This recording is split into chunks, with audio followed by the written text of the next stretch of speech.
In the central region of Gansu province of northwest China, the Loess Plateau stands like solidified waves, vividly displaying its sickness and desolation.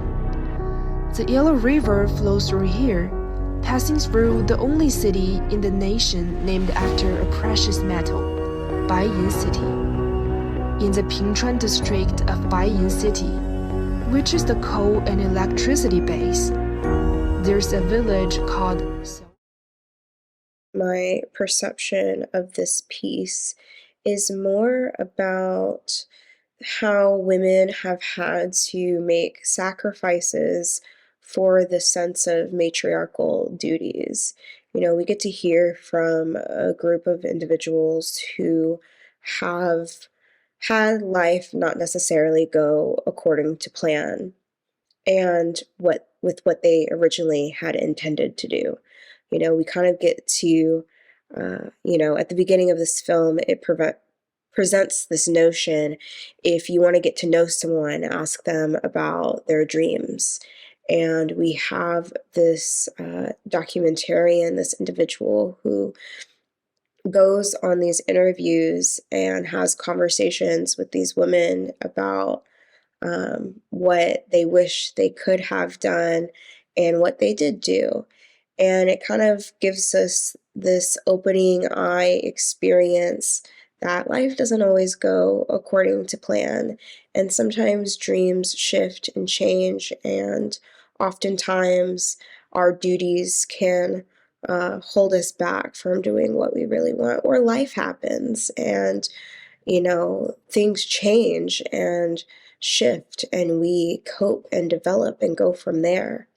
And so we kind of get these nice little bits of stories and information, but it's like this kind of bigger picture to, this invisible tax that women often are fallen into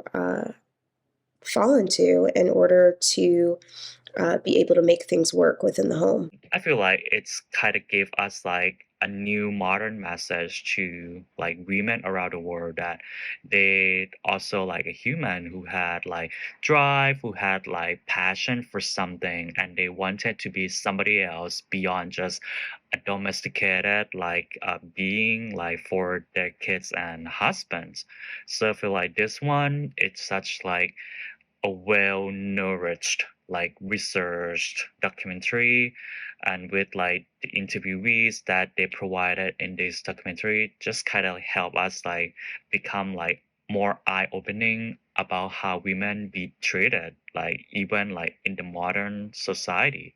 So this one is such like a strong like criticizing like documentary like towards like the patriarchal like society, and make us understand more like why women should have more freedom like in the modern time.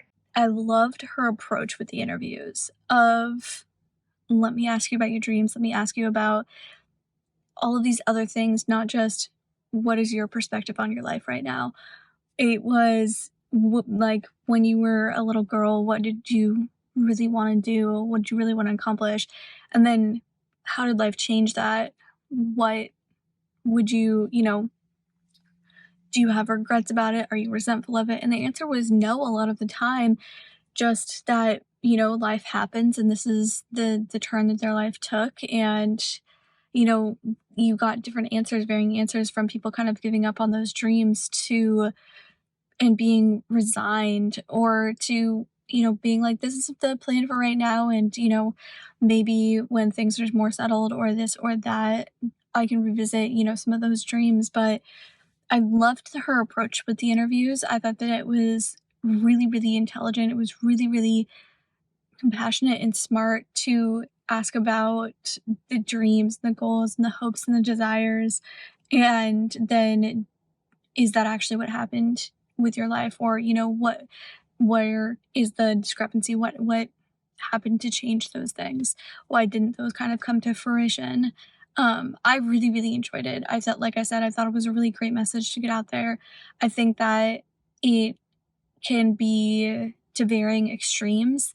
But I think that kind of general concept of when things happen, a lot of the time women will abandon their own goals, their own things to step in and help fill a caregiver role or help, take on other responsibilities. Was able to shine some light on how ordinary people live their lives within the agricultural industry. The various individuals who were interviewed really shows us, or as the audience, what's missing in the world by fully embracing nature at its core.